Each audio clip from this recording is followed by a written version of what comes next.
네, 어제는 마지막 편으로 무열왕개의 단절, 절손에 대해서 살펴보았습니다. 더 코스를 진행하고자 했지만 상황이 여의치 않아서 그만두게 됐는데요. 오늘 계속 이어가도록 하겠습니다. 어제는 신라 왕손 절손 편이었고 마지막 편이, 오늘은 첫 편은 이제 백제왕 절손 편이 되겠습니다. 지금 이곳은 옥천이고요. 백제와 신라의 옥천대전은 554년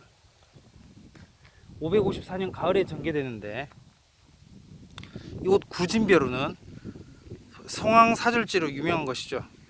일반인들은 잘 모르는 곳이 맞고요. 구진벼루라는 말은 삼국사기 백제봉기에 적혀있는 성황의 전사지 구천에서 온 말이고, 벼루는 병풍처럼 둘러선 벼랑을 의미하는 단어로 해석되고 있습니다. 구진벼루는 백제 성황이 신라 매복군에 잡혀서 최후를 맞는 곳입니다. 김유신의 조부 김무력 막하의 3년 산성 신라군은 백제군에 연패하여 관산성을 뺏기게 되지만 구천 전투를 통해서 백제왕을 비롯해 4명의 자편과 29,600명 군사들을 섬멸하는 전과를 올리죠. 일본 쪽 역사서가 이 전투를 더 생생하게 기록하고 있습니다. 백제 중흥을 앞세우며 내달리던 성황, 보시면 저기 보이시는 다리가 이제 성황교. 예.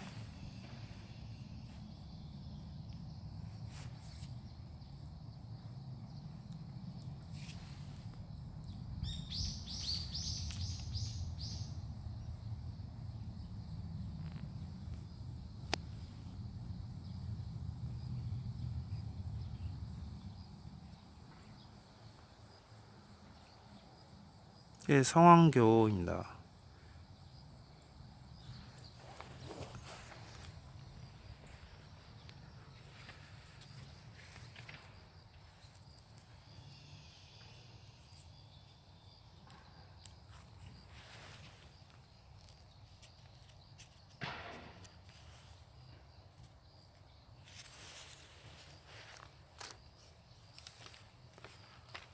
이곳은 그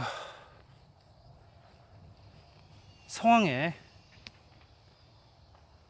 최후가 있던 곳이죠.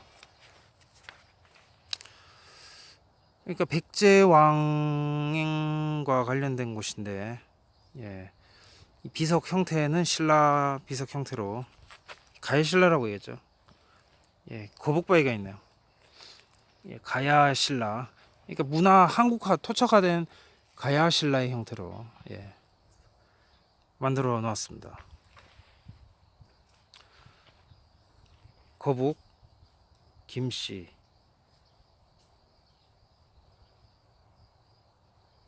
형태로 해놨군요. 예, 백제가 세태의 길을 걷게 된 계기가 바로 이곳에 있었다는 거. 예. 구진벼루, 성황이 밤중에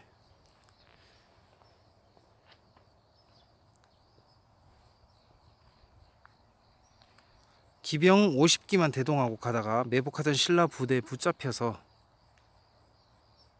목베인 현장입니다. 왜 50여 기만 대동하고 이곳을 지나갔을까? 급히 밤중에 지름길로 이동하다가, 예,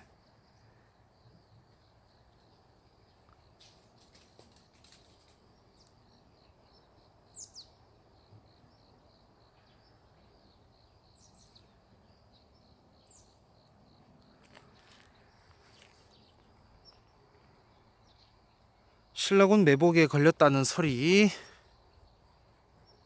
그럴듯합니다.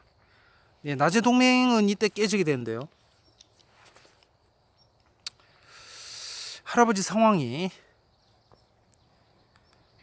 참수되고 아버지 위동왕은 이제 절치부심하며 무력하게 지내다가 다른 아들마저 전사하는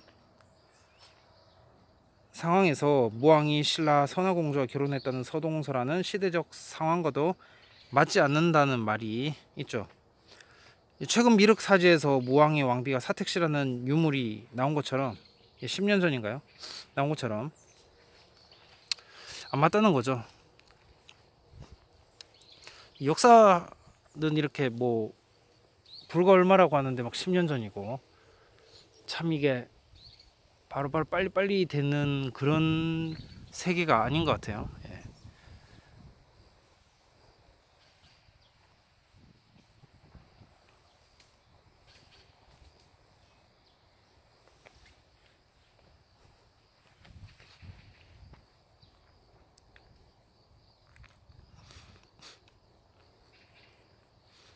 고구려 장수왕 공격으로 한성은 함락당하고 계로왕마저 전사합니다. 아들 문주왕은 어쩔 수 없이 웅진으로 청도를 단행하게 되는데요.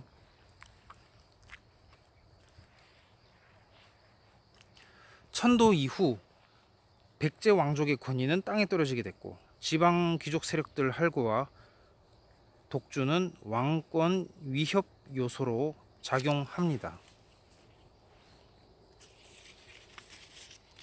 오수선한 시국 속에서 문주왕은 일찍 죽고 이어 왕이 오른 동성왕도 웅진 귀족 백가에게 백씨에게 암살당하면서 왕실은 걷잡을 수 없이 혼란이 지속되죠. 이런 상황에서 무령왕은 중국 남조와 일본을 연결하는 교역망 확장과 지방에 22담로를 설치하고 왕족들을 관리로 파견하는 등의 정책으로 대내외적 안정을 찾게 됩니다. 그러한 아버지 무령왕의 유산을 물려받은 성왕은 몰락한 백제 부흥을 외치면서 잃어버린 한강유역 회복을 다짐하게 되죠. 성왕은 안정적 왕권 구축과 기반 확장을 위해서 웅진에서 사비로 천도를 단행합니다. 국호를 남부여로 개칭하는 등의 정책들을 시행해 나가죠. 그러나 남부여 국호 사용은 일시적이었죠. 그 중에 한 이유로 백제라는 국호의 전통적 이미지가 국내외적으로 워낙 강하게 퍼져 있었다는 게 문제였죠. 참 난처한 게 주몽도 설하이고 북부여 왕과 고구려 왕은 혈통적으로 관련이 없다고 그게 정설이고 그걸 받고 있는데 대뜸 그 성왕이 사비천도를 단행하면서 탈역사적 형태를 해버린 거죠.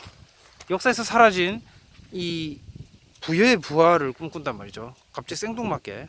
예. 분명 성왕은 부여 개성 차원을 넘어서는 실질적인 부여 재건을 꿈꿨을 겁니다. 그게 크죠. 사비도성은 새로운 부여국 탄생지요. 부활한 부여제국 중심지로 성왕은 그렇게 생각했을 게 큽니다. 고구려 백제는 수도를 옮기는 데 성공했다는 특징이 있죠. 하지만 멸망했다는 공통점도 있습니다. 신라는 장수왕이나 성왕과 다르게 수도를 옮기지 않죠. 귀족들 반발에 그만둡니다. 이게 또 하나 차이일 것 같고요. 신라가 왜 돌아섰을까? 신라가 왜 돌아섰을까요? 진흥왕이 뒤통수 치고 한강 유역을 차지하게 된 이유가 무엇일까?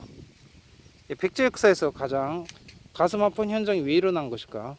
저는 이것을 그러니까 푸시도, 그러니까 거짓 부여인 백제 정체성 부분 때문이 아닐까 생각을 해봤습니다. 무슨 말을 하시는지, 무슨 말을 하는지, 제가 무슨 말을 하는지 아실 겁니다.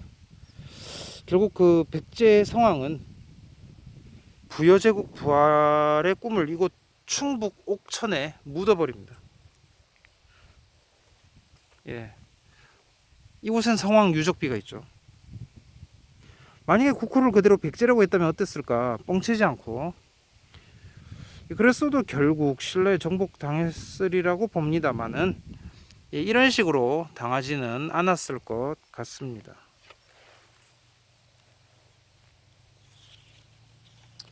아마 가야처럼 흡수되지 않았을까. 이 비석은 가야 형태네요. 예. 백제 신라가 아니라 가야 신라 형태로 되지 않았을까, 그런 생각을 해봅니다. 어제 좀 횡설수설했는데 어제부터 계속 신경이 쓰이는 부분이 해시입니다. 어제는 제가 명확하게 제대로 말하지 못한 부분들이 있었죠. 패배 후 백제는 다시 본래 국호대로 돌아갑니다. 결국 백제의 남부여 서여는 혈통 아닌 정신적 계승을 주장한 예가 되었습니다. 또한 공식적 기록에서 역사적으로 마지막으로 부여라는 국호를 사용한 예가 되었습니다. 어떤 제야사학자는 열도 부여까지 얘기하는데, 일본 열도요. 그건 오보죠. 하타시가 유대인이 아닌 것처럼 문화 전파자이듯, 유대 문화 전파자이듯, 이 경우도 그런 경우하고 유사한 것 같습니다. 한국 내에서 풀어야 될 문제들인 거죠. 여기서 안 풀리면은 당연히 열도에 가서도 풀리지 않는 거죠. 여기서 한반도에서 풀어야겠습니다. 아무튼 부여라는 국호는 곳곳에서 인기가 있었다. 천손씨나 북부여, 부여, 그냥 부여라고 하기도 하죠. 그렇게 부르기도 하고요. 사실상 이 북부여나 부여나 동의어로 보고 있죠. 아무튼 부여 해시설, 요걸로 초기 고구려와 백제, 그리고 경상도 지역은 이제 박혁거세. 그러니까 이 4세기 이전을 이걸로 퉁치려는 부분을 경계해야 되지 않을까 생각을 합니다. 부여사 연구는 이제 시작이고요. 신라사 민낯이 사실상 드러난 시점에 이 새로운 활력소가 되어준다고 하겠습니다.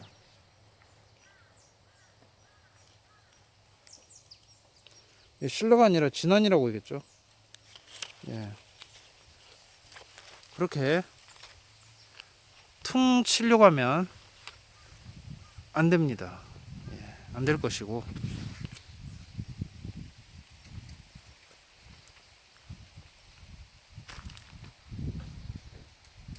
그렇게 퉁 치려고 하면은 안 되겠습니다.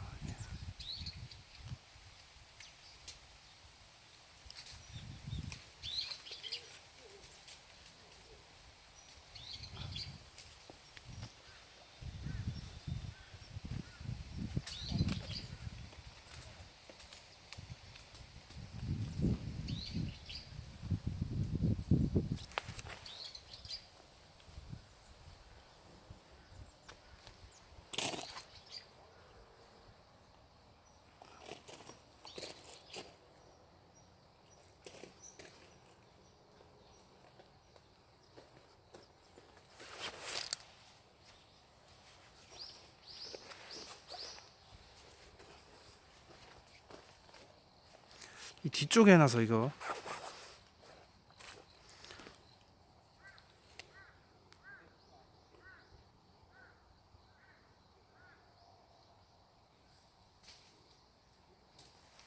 형토사가 어떤 블로그 보니까 이게 정통사학자는 인정하지 않는다 이런 말도 제가 본 것 같은데,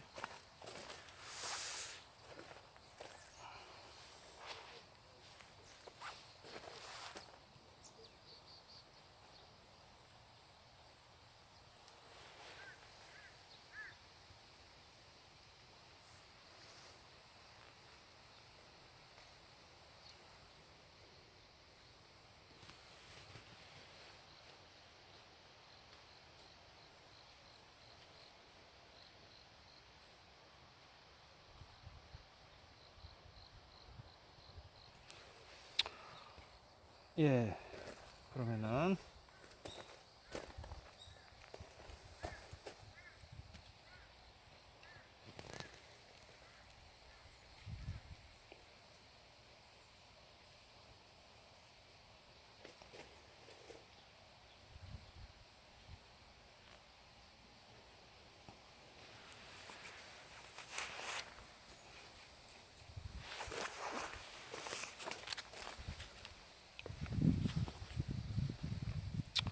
예, 그러면은 다음 코스로 이동을 하도록 하겠습니다.